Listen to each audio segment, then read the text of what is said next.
Chronic hypertension in pregnancy is another very important condition. Because it needs early detection, proper monitoring, right appropriate intervention at the right time to save the mother and a baby. And the chronic hypertension, it has got a difference from what the gestational hypertension and the preeclampsia.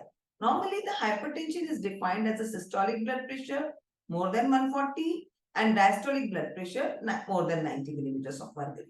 On the two occasions, at least 4 hours apart, but not more than 7 days apart. So, by defining chronic hypertension, it refers the presence of hypertension prior to pregnancy. If the patient is already hypertensive and becomes pregnant, now she is the case of chronic hypertension, whether not the patient was taking any treatment or not taking any treatment, it depends upon the condition. However, if the BP was normal in the first trimester, then increases before 20 weeks of the gestation or the early preeclampsia should be considered. For example, if the patient is having all the normal blood pressure throughout the first trimester and sudden increase of the blood pressure in before 20 weeks of the pregnancy, the chances of preeclampsia are lower. But if the BP is continuously more, pre-existing hypertension is associated before pregnancy or the early pregnancy to rule out the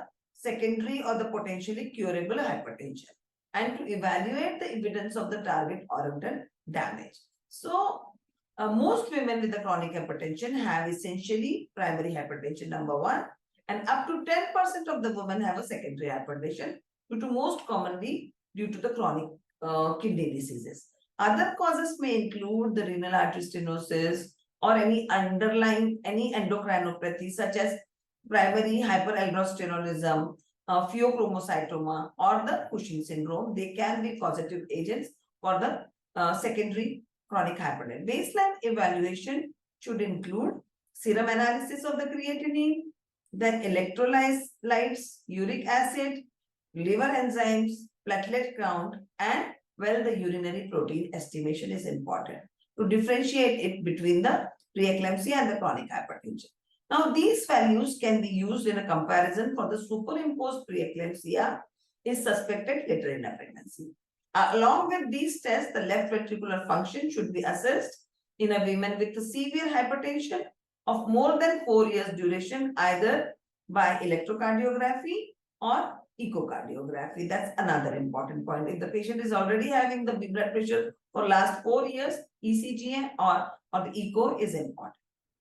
Now, the chronic hypertension is associated with an increased risk of superimposed preeclampsia and there are higher rates of adverse maternal fetal outcome, such as as there is a severe hypertension, there are chances of cerebrovascular accident, stroke, uteroplacental insufficiency, and leading to fetal growth restriction.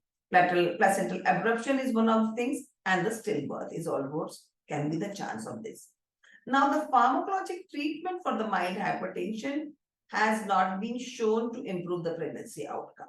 So, the goal of the treatment during the pregnancy are to minimize the maternal and a fetal risk to the severe hypertension, such as it is rarely necessary to initiate the anti-hypertensive therapy in the early pregnancy. So, giving pharmacological drugs during the early pregnancy can be avoided. If the patient is well controlled on medication prior to pregnancy, it is usual to leave her medications unchanged. So, if she is already taking some medicines for the her hypertension, we should continue the same medication. The exceptions are, sometimes we have to change the medicines. The exceptions are, if she is taking the angiotensin converting enzymes like ACE inhibitors or angiotensin receptors blockers like ARB, which should be discontinued as soon as the positive pregnancy is tested. So these two drugs should be changed as soon as the pregnancy is confirmed. Now, first pregnancy exposure has been associated with the cardiac and a central nervous system anomalies, and a use of second and third trimester can result into the progressive, irreversible renal injury, as well oligohydramnios and a fetal growth registration. So the drug of the choice include alpha-methyl dopa, beta blockers like a levetolol, or the calcium channel blockers like a nifedipine. Diuretic therapy in generally we should discourage during the pregnancy.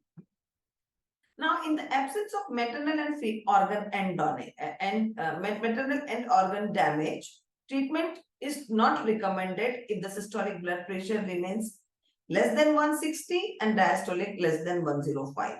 So most of the time we don't need much treatment, but if the end organ damage is present, then the BP goals are strict. Systolic blood pressure should be less than 140 and diastolic is less than 90 to avoid the progression of the disease and its associated complication. So classified if there is a with a severe feature. The diagnosis of post preeclampsia with severe features is established when any of the following is present. See, if there is already the chronic hypertension is there and there is a chronic hypertension superimposed with preeclampsia, these are the following 5 points are important that they suggest that this is a superimposed preeclampsia on the chronic hypertension. Number 1, severe range of the BP despite escalation of the antihypertensive therapy. If patient is continuously taking the hypertensive therapy for the chronic hypertension and still the BP is not in control, this is a sign that patient is having the superimposed preeclampsia. Number 2 point is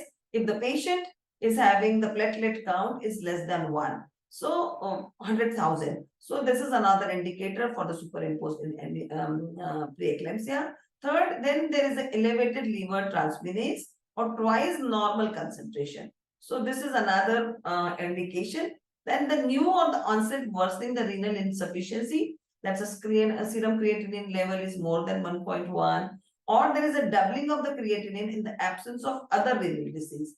Then fourth is if there is a pulmonary edema, and sixth point is persistent cerebral or the visual disturbances. So chronic hypertension with all having all 4 or 5 things, they indicate there is a superimposed this thing. Now, what is the drug of choice? The intravenous magnesium sulfate is the drug of choice for seizures prophylaxis and should be given intrapartum for at least 24 hours postpartum to prevent the eclampsia. Then an IV loading dose of 4 to 6 milligrams should be followed by the maintenance dose of 1 to 2 grams. The use of magnesium sulfate therapy in a superimposed preeclampsia without severe features is not recommended, but should be initiated if there is a progression of the severe disease, either intrapartum or the postpartum, any of the conditions, and then we have to give the superimposed.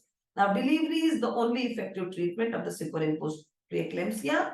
It is recommended in the women with a superimposed preeclampsia without severe features or beyond 37 or anything. If there is no severe features, still we have to deliver the baby. It is recommended in the women with a superimposed preeclampsia with the severe features if the gestational age is less than 34 weeks. So again, we have to divide 34 weeks or more than 34 weeks. If the gestational age is less than 34 weeks and the diagnosis of superimposed preeclampsia by the BP criteria alone, the expected management can be considered. There is no proven benefit of routine delivery by cesarean section. However, the probability of the vaginal delivery decreases with a decreasing gestational age. Less the gestational age, more chances of cesarean section is there. With labor induction, the likelihood of the cesarean delivery is 93 to 97%.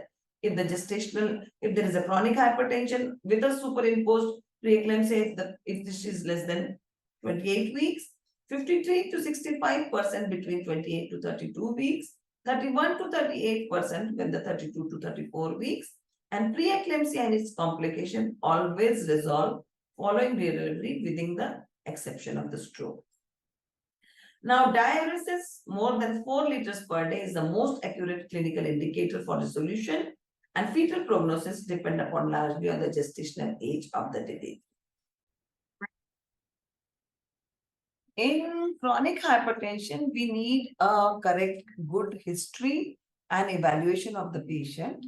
And then after the initial evaluation, consider further evaluation to identify the underlying cause. Because history and examination, which is a history of chronic hypertension, we have to evaluate the target organ damage and then review the risk of the pregnancy associated with the chronic hypertension. Then consider initiating or changing the hypertensive therapy. If the patient is already taking any antihypertensive therapy, we have to consider again to initiate or change it. Check baseline renal function, especially the creatinine clearance, preeclampsia lab test, urine analysis, 24-hour urinary protein, CBC, liver function test, renal function test, and uric acid. After doing this initial evaluation, we need to do the further evaluation. Further evaluation includes the regular antepartum visits, including BP check and urine analysis. Fetal testing, weekly biophysical profile with non-stress test, serial ultrasound examination for the fetal growth should be initiated after the 32 weeks of the gestation. Then we have to divide into two parts. BP is controlled or there is a sustained elevation of blood pressure. If the BP is well controlled, continue regular antepartum visit, continue antepartum antihypertensive medications, and schedule the delivery at 39 to 40 weeks. But the problem comes when there is a sustained elevation of blood pressure. Sustained elevation of the blood pressure, again, we divide into two things. First, if there is any evidence of preeclampsia or there is a superimposed preeclampsia. If there is no evidence of preeclampsia, then we have to adjust the antihypertensive medication as needed. Again, we have to review the symptoms and signs of preeclampsia and follow up in every 7 days. Again, we divide it into two. If the BP is well controlled, no evidence of preeclampsia, then schedule the delivery at 37 to 39 weeks as scheduled one. If there is again sustained elevation of the blood pressure, then consider the delivery, though it's not the evidence of preeclampsia, but if there is a sustained elevation of the blood pressure, then consider the delivery is more than 36 weeks and deliver the patient. Now, if there is a superimposed preeclampsia, then we have to give the antenatal corticosteroids.